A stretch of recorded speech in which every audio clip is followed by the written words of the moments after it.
All right, so now we're going to get into what was going on leading up to the revolution and all the buildup and why it happened, etc. So where we left off officially on the timeline was after the 7 Years' War. And as you might recall, that war ended in 1763. And when the war was done, England felt like it needed to tighten its hold on the colonies. So one thing they did was leave thousands of troops in America to kind of make sure that they were going to hang on to this land that they had now acquired all of. And they also needed to levy taxes. So the war cost a lot of money and they needed to pay for it.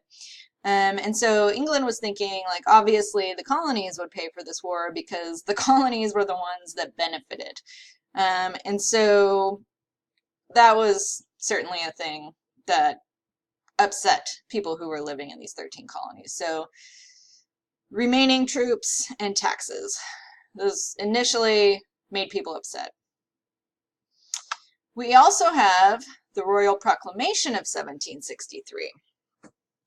This made people upset as well. So this Royal Proclamation was issued by George III after the war, and it forbade all settlement west of the Appalachian Mountains. And this was especially a problem because many people who joined in towards the end of the 7 Years' War were promised land grants in that very area. And so now their payment for serving in that war is now void. It's not worth anything. They can't settle there. So a lot of people were upset about that. So let's talk about how they're paying off the war with these taxes. So this is the Lord of the Treasury, George Grenville. And Britain's national debt had doubled because of this war. So between 1754 and 1764, the war cost a lot of money, and then adding on to that is the additional thousands of troops that they're leaving behind. So a lot of money. And people in England were already paying heavy taxes, and they were protesting. Because compared to people in England, the colonists were paying pretty low taxes. Low taxes to their colonial governments and low taxes on exports to Great Britain. So they really weren't paying very many taxes. And custom officials in the colonies were actually, their salaries were 4 times greater than they were actually even collecting in duties. So in order to enforce these duties on goods, they were actually paying for it. So it didn't actually make any sense, didn't make any money. They're actually paying to enforce these policies. And then bribery and tax evasion was just rampant in the colonies. So people did not want to pay these taxes, so there's a lot of smuggling, bribery of the tax officials, etc. And so George Grenville thought that if these colonists were willing to pay bribes, pay for smuggling, that they would willingly pay just a little bit more to do their trading legally and avoid being caught, which, he may have been wrong about. So we have these first 4 acts that are passed in Parliament that deal with all of these things. So we're going to talk about them one by one. We have the Sugar Act, 1764.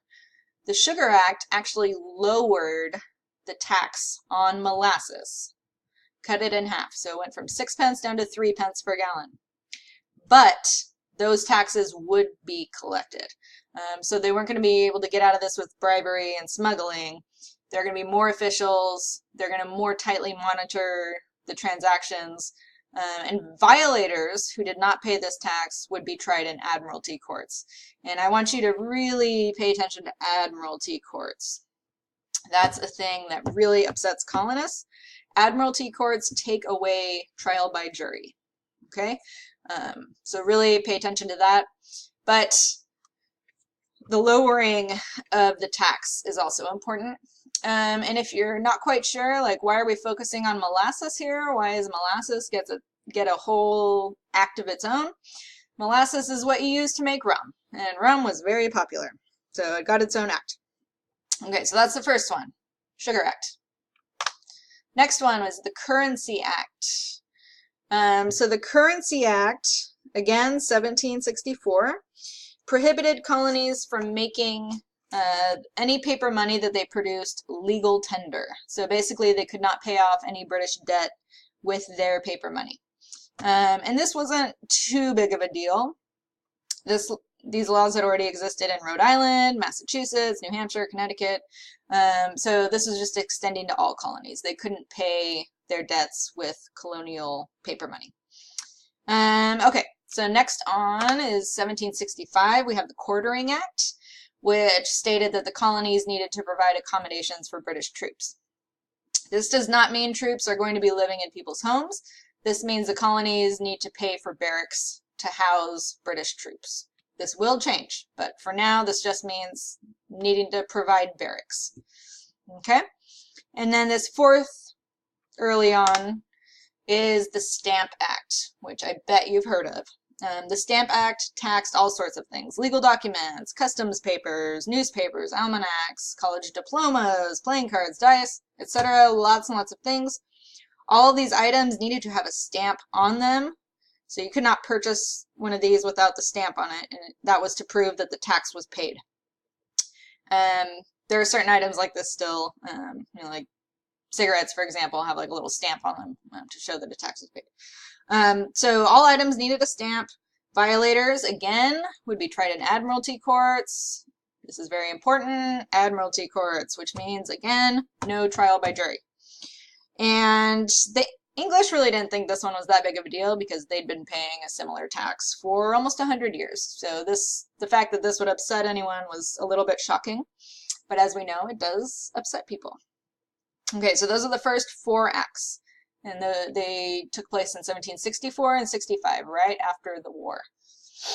Okay, so here we start getting into some philosophical problems with these new rules that are being implemented. And a lot of the philosophy behind it comes back to John Locke, who I mentioned briefly in that Enlightenment lecture. John Locke, one of his, well, these are 3 of his main ideas that we see here. So one of them, all men, and we need to clarify that all white men should be free and equal.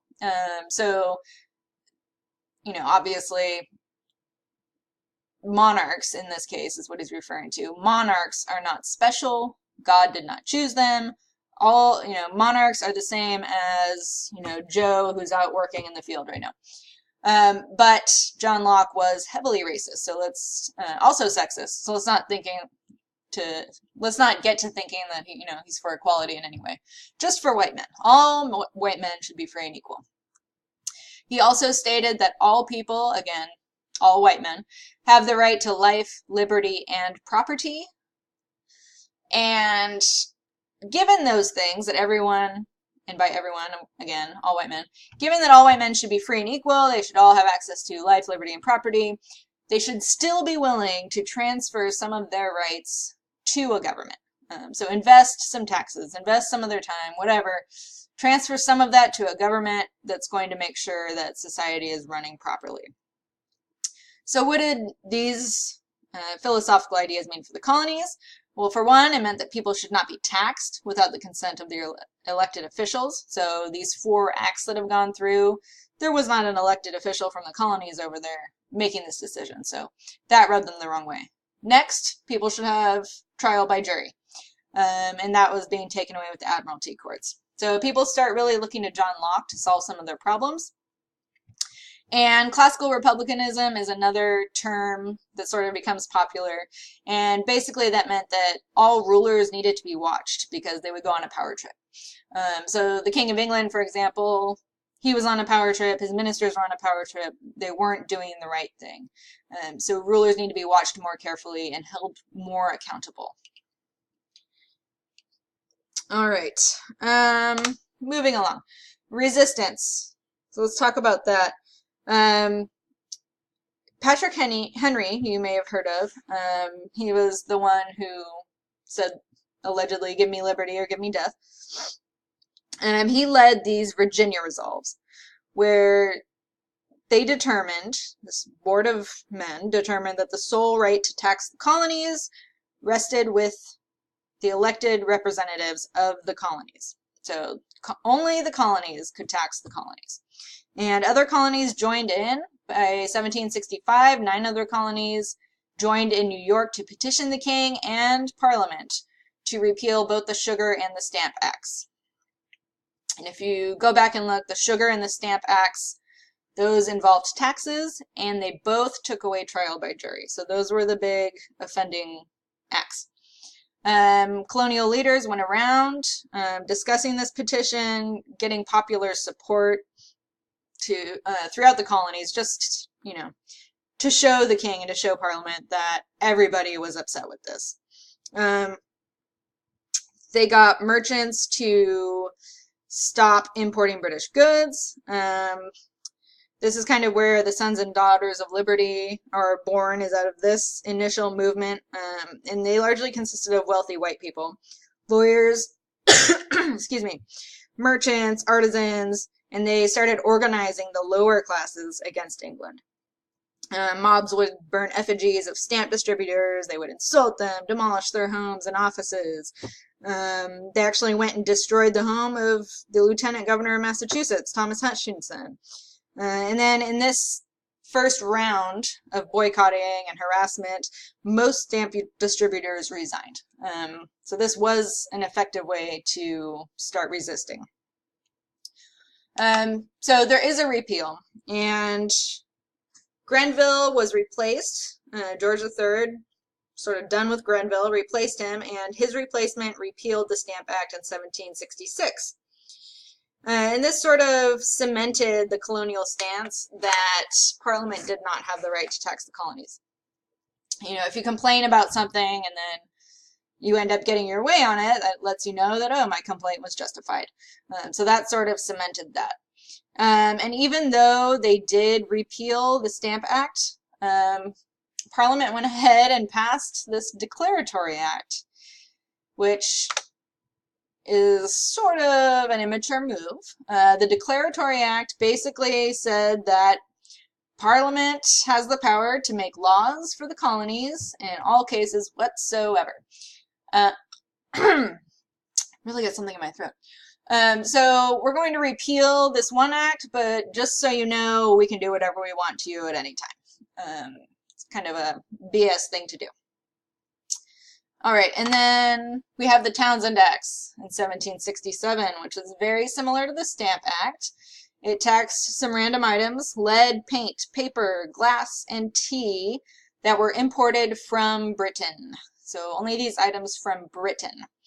And then this tax money that they collected from this would be used to pay royal officials, so like governors, judges, tax collectors. And this was offensive because previously those salaries had been paid by colonial legislatures.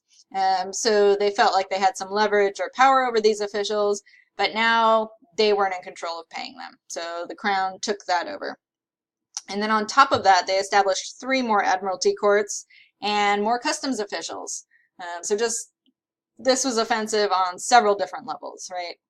Lack of jury, controlling the taxes, controlling paying officials that were in the colonies.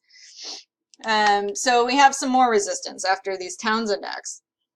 In newspapers, colonists were urged to boycott British goods. We have John Dickinson, who wrote this sort of famous piece in newspapers and pamphlets, and it was called A Letter from a Farmer in Pennsylvania. So it sounds like this average guy is just writing, complaining about the government, when in fact John Dickinson was one of the wealthiest men in the colonies at the time. Samuel Adams, another propagandist at this time, organized resistance to the Townshend Acts. Daughters and Sons of Liberty, still in action. This time, though, instead of resigning, the customs officials fought back and started enforcing rules even harsher. The Secretary of State, this guy's name was Hillsborough, he sent troops into Boston because things were starting to heat up, and the colonists were even more outraged at that. Not only because they were sending troops in, but because they were also witnessing the very harsh treatment of troops. For example, being whipped for lack of discipline, being executed for desertion, etc. And so by 1769, most legislatures agreed not to import British goods, and these were enforced by committees of inspection who would heavily shame any merchants or citizens who imported British goods. Okay, And I have to pause here because my time's almost up for this one. So I'll see you for a part 2.